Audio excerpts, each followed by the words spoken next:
કેમ છો વિદ્યાર્થી મિત્રો? હું છું પ્રતીક સગર અને આજે આપણે ધોરણ 6 ગણિત પ્રકરણ 1 ની સંખ્યા પરિચય જે ચોપડી કરી રહ્યા છે એનો આજે આપણે ભાગ 2 ભણી રહ્યા છે. જો તમે ભાગ 1 ન જોયો હોય તો ડિસ્ક્રિપ્શનમાં તેની લિંક એટલે કે પ્લેલિસ્ટ મૂકેલું છે તો તમે જોઈ શકશો. બરાબર? તો ચલો શરૂ કરીએ છીએ. આજે ઉદાહરણ નંબર 1. અહીં આપણને કીધું છે વર્ષ 1991 સુંદરવનની વસ્તી 2,35,471 હતી. વર્ષ 2001 માં તેમાં 72,958 નો વધારો જોવા મળ્યો. અહીંયા શબ્દ કીધો છે વધારો જોવા મળ્યો એટલે પ્લસ થશે. તો 2001 માં શહેરની વસ્તી કેટલી હશે? તો સૌથી પહેલા તો આપણે આ આંકડો લખી દેવાનો 2,35,471. તો આપણે લખીએ છીએ 2,35,471. આ શું છે? તો કે 1991 માં વસ્તી. તો આપણે લખીશું 1991 ની વસ્તી. બરાબર? ત્યારબાદ 2001 માં વધારો થયો. કેટલો વધારો થયો? કે 72,958. આ થયો વધારો થયો. બરાબર? તો આપણે એને સરવાળો કરવો પડશે અને અહીંયા લખીશું 2001 માં થયેલ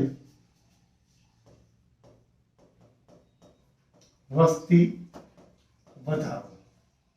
અને હવે આપણે આ સરવાળો કરીએ તો આપણને રકમ મળશે કે આપણો જવાબ 8 ને 1 9, 7 ને 5 કેટલા 12 વધી 1, 9 ને 1 10 ને 4 14 વધી 1, 5 અને 2 7 અને 1 8 અને છેલ્લે 7 ને 3 10 વધી 1 અને અહીંયા લખીશું 3.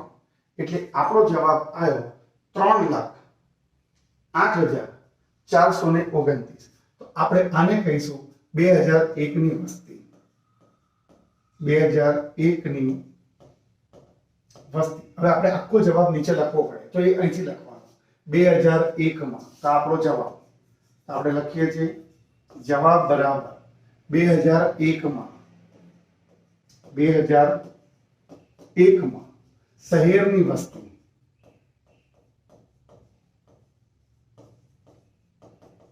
શહેરની વસ્તી કેટલી છે? તો કે 3,08,429.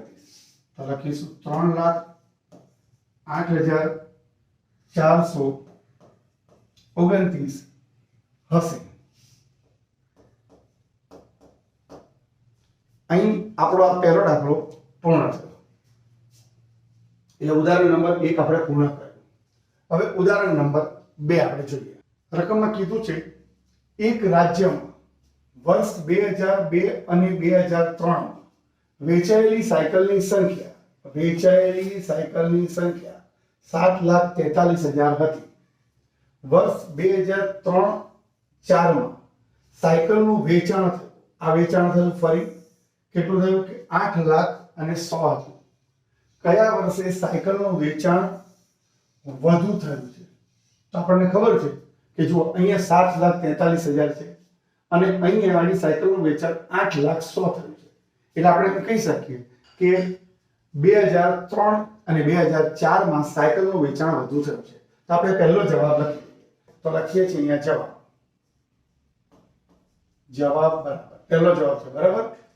2003-2004 માં સાયકલનું વેચાણ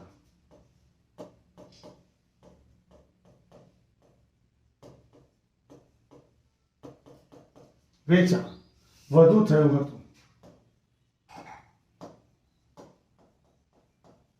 આપણો એક જવાબ પૂર્ણ થયો. હવે આપણને એ કીધું છે કેટલી સાયકલ વધારે વેચાઈ. તો હવે આપણે એનો જવાબ માટે આ વધુ વેચાણ જે થયું છે એમાંથી આ ઓછું વેચાણ જો બાદ કરી કાઢીએ તો આપણને જવાબ મળશે. તો આપણે લખીએ છીએ અહીંયા આ બીજો દાખલો આની અંદર જ છે. બીજો છે ચાલો 8 લાખ અને 100. આ વેચાણ કોનું છે? વર્ષ 2003 અને 2004. વર્ષ 2003 2004 નું વેચાણ.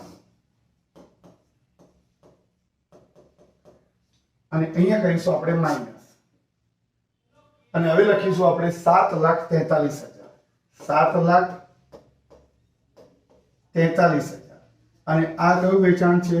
તો લખીશું વર્ષ 2002 અને 2003 નું વેચાણ. આની બાદબાકી કરીએ તો આપણને વધારો મળી જાય. બરાબર છે? કેટલો વધારો થયો?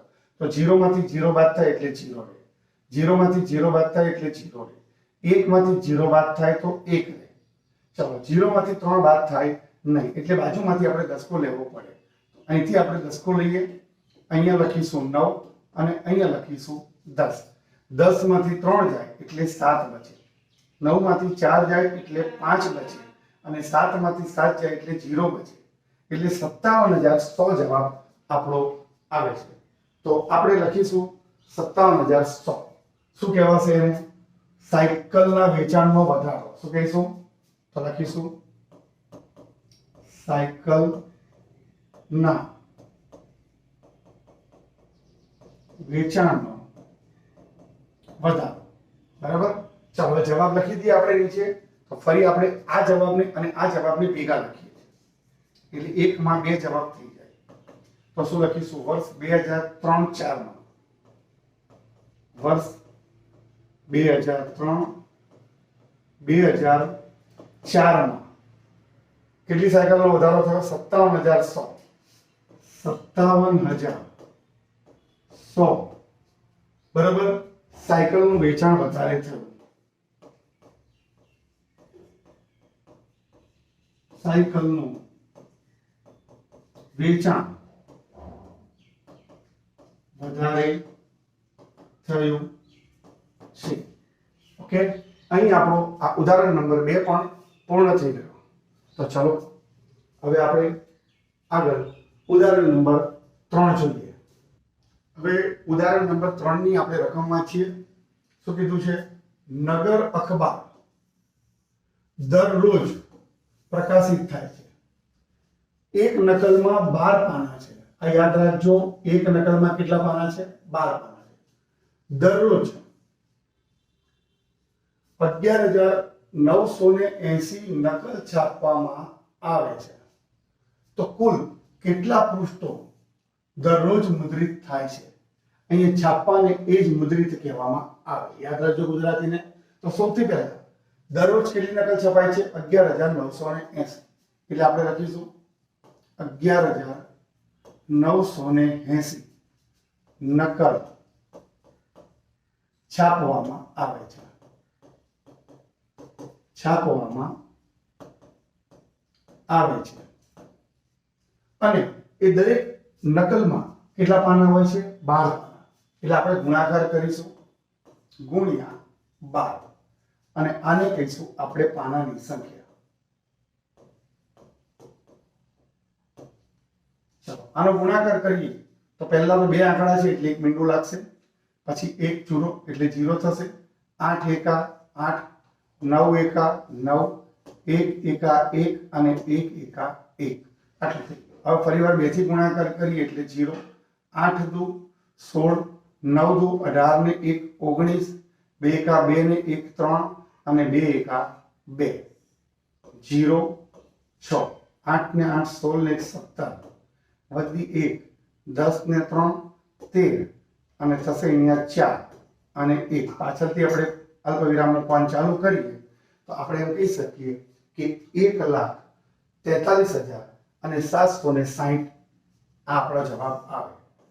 બરાબર છે? તો આપણે નીચે ગુજરાતીમાં જવાબ લખી દઈએ.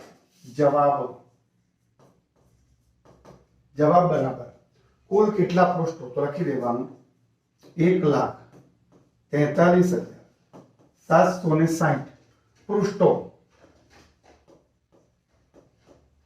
દરરોજ મુદ્રિત થાય છે. મુદ્રિત થાય છે. અહીં આપણો આ દાખલો સિમ્પલ રીતે પૂર્ણ થઈ ગયો. હવે ચોથું ઉદાહરણ આપણે જોઈએ છે. એમાં રકમ શું કીધી છે એ જોઈએ. હવે કીધું છે નોટબુક્સ બનાવવા માટે ઉપલબ્ધ કાગળની શીટની સંખ્યા 75000 છે. આપણી પાસે 75000 કાગળની શીટ છે, બરાબર. દરેક કાગળમાંથી આપણે નોટબુકના 8 પાના બનાવી શકીએ છીએ. એટલે આ 75000 ને 8 વડે ગુણીએ તો ટોટલ આપણા પાના મળી જાય.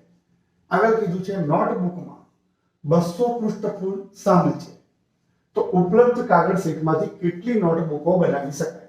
તો સૌથી પહેલા તો આપણે આ કાગળની જે શીટ છે એનો ગુણાકાર કરી દઈએ.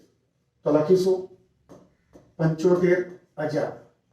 આ 75000 શું છે? કાગળની શીટ. તો લખીશું અહીંયા કાગળની શીટ, બરાબર. અને ત્યારબાદ દરેકમાંથી પાના કેટલા બને છે? 8 પાના. એટલે ગુણ્યા 8. 8 પૃષ્ઠો બને છે. એક પાનામાંથી 8 બને, બરાબર. તો 75000 ગુણ્યા આપણે 8 કર્યા એટલે 8 એ ગુણીશું તો 0 0 અને 0. પછી 8 પંચાને 40 વધી 4. 8 સિત્તા 56 અને 56 ને 4 60. એટલે આપણને 6 લાખ પૃષ્ઠો તૈયાર થશે. કેટલા? તો આપણે લખીશું 6 લાખ પૃષ્ઠો બને. આ 6 લાખ પૃષ્ઠો બને છે. હવે એની અંદરથી આપણે નોટબુક બનાવીએ છીએ અને નોટબુક 200 પાનાની બનાવીએ છીએ. એટલે જો 200 પાનાની એક નોટ બને તો 6 લાખ પૃષ્ઠોમાંથી કેટલી નોટબુકો બનાવી શકાય? તો આપણે ભાગાકાર કરવો પડશે. તો હવે 6 લાખ ભાગ્યા 200. જો ભાગાકાર કરીએ તો 200 એકા 200, 200 દી 400 અને 200 તરી 600 થાય, બરાબર. આ બધા મીંડા આવી ગયા, ભાગાકાર થઈ ગયો, બાદબાકી થઈ ગઈ. એટલે હવે બચ્યું કોણ? તો કે આ 3 મીંડા. અને આ 3 મીંડા સીધે સીધા આપણે નીચે ઉતારી દઈએ છીએ એમ ધારા પરથી, તો ઉપર આપણો જવાબ આવશે 3000, બરાબર. એટલે આપણે અહીંયા લખીશું જવાબમાં, તો નીચે લખી દઈએ જવાબ બરાબર. તો શું લખીશું? ઉપલબ્ધ કાગળ શીટમાંથી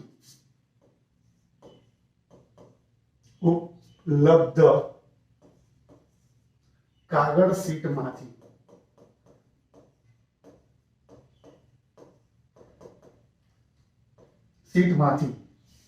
કેટલી નોટબુક્સ? તો આપણે લખી દેવાનું 3000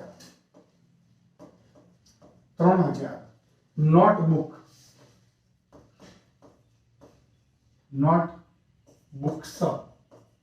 બનાવી શકાય.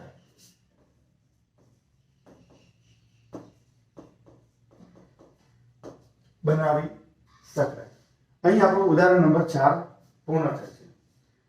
વિદ્યાર્થી મિત્રો, અહીં આપણો આ બીજો ભાગ આપણે પૂર્ણ કરીએ છીએ. ફરી મળીશું આપણે નવા ત્રીજા ભાગમાં. લાઈક, શેર અને સબસ્ક્રાઇબ કરવાનું ભૂલશો નહીં. થેન્ક યુ વિદ્યાર્થી મિત્રો. Thank you so much.